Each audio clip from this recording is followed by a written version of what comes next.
Piece chapter 1011. Big Mom. Big Mom's about to come through the curtain, drop a stone cold stunner on all of the Kaidou Beast pirates. Jesus Christ, when she found out what happened, Big Mom went into big bitch mode. My God, the way that she takes out page 1, that is so beastly. Like when she says, even among pirates, there's a code of honor. That was so beastly. And the fact that in this moment, it's because of her relationship that she has with Tama, that is great. That is really great right there. That's just paying off some of the earlier stuff from Wano, man. So hands down, gotta say, I enjoyed that aspect of it right there. I enjoyed the artwork on that section. Now, backing up a little bit, gotta say, opening up where you have Kid and Killer and they're looking at Big Mom.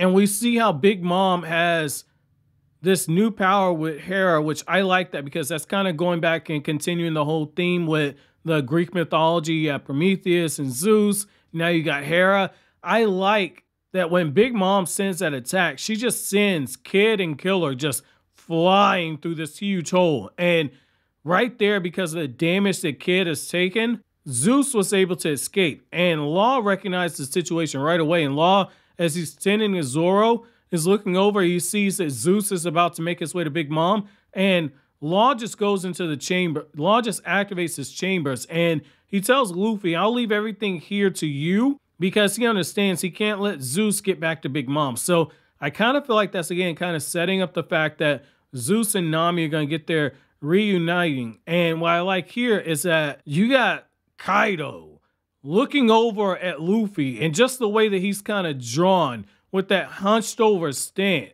And he's telling Luffy, the more this battle goes on, the more that you're smiling. And you just see Luffy with that shit-eating grin. And right here, this is one of those scenes where, for me, I begin to fall in love with Luffy all over again. Because one thing you see with this kid is that he's always got that gut to never give up.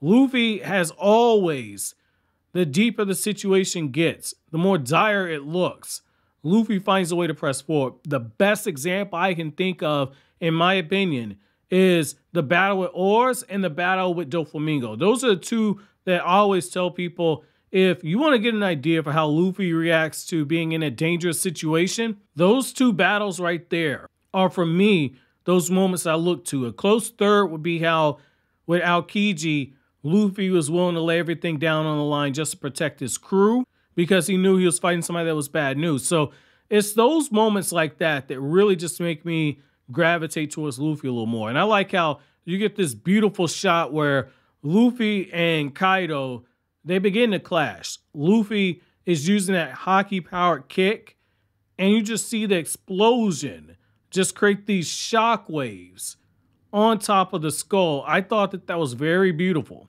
And I like how with Big Mom's attack, when she knocks Kid and Killer into the 3rd floor, they begin running.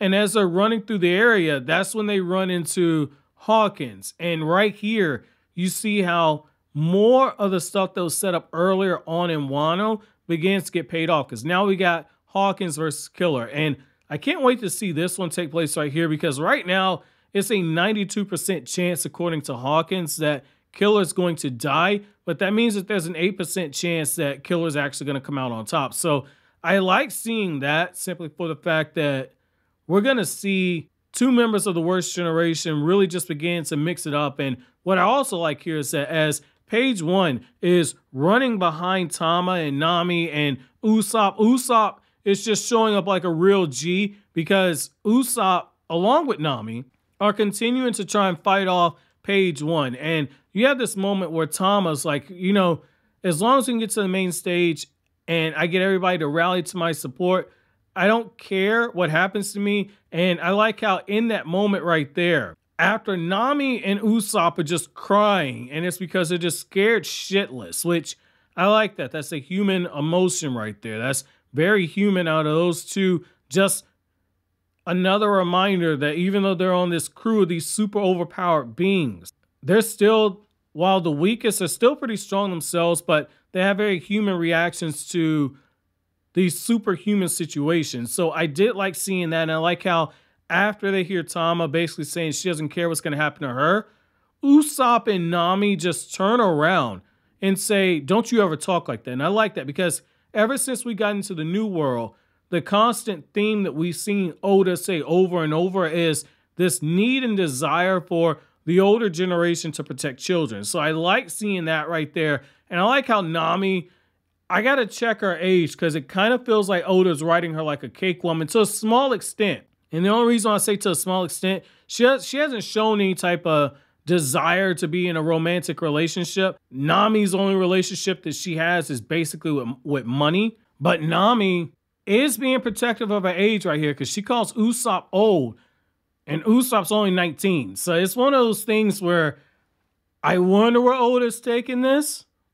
I'm going to reserve my judgment on that because I know that Oda said there won't be any romance amongst the Straw Hats, but that's a curious line right there with Nami. And I don't think that's by mistake, just based off of how Oda likes to set things up. I'm not saying Usopp and Nami, that's not what I'm saying, but I am saying that's interesting that he drops that age line in there. And based off of how he's written in the past, I don't think that's done by mistake, especially given the fact that Nami should be in her 20s right now. Now, moving on, though, I like how Usopp is just shooting off these scorching hot attacks.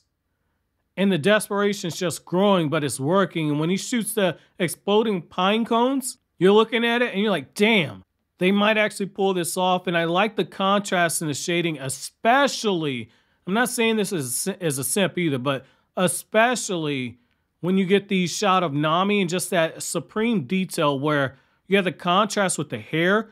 Hands down, very beautifully done. Very beautifully done between the speed lines and the contrasting colors for her hair and the scratches on her body and face. I love seeing that right there. That is beautiful artwork right there. Very beautiful. And what I also like is that shot where when Big Mom starts coming out, Oda doesn't overdo it with the speed lines. Unless a mangaka would have made that a huge speed line moment, Oda only used a handful of speed lines on each side in order to kind of showcase the huge moment of Big Mom showing up. And I like how we get the revelation, like Big Mom remembered everything, and we're seeing the mothering side. And it's in that moment right there that after she learns that the town that she stayed in was destroyed by Kaidou's men, now we're seeing a little bit of a split right here. So I like that, and I like the fact that Ulti shows up and sees this. So it kind of sets the stage for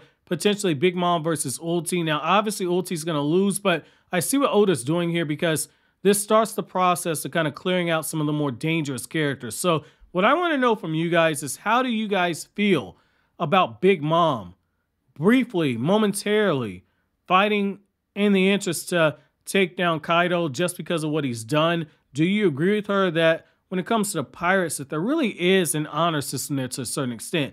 Let me know down in the comment section below. But as always, guys, like anything I had to say, don't forget to comment, rate, subscribe, and share. Thank you so much for watching to the end. Have an awesome day, guys.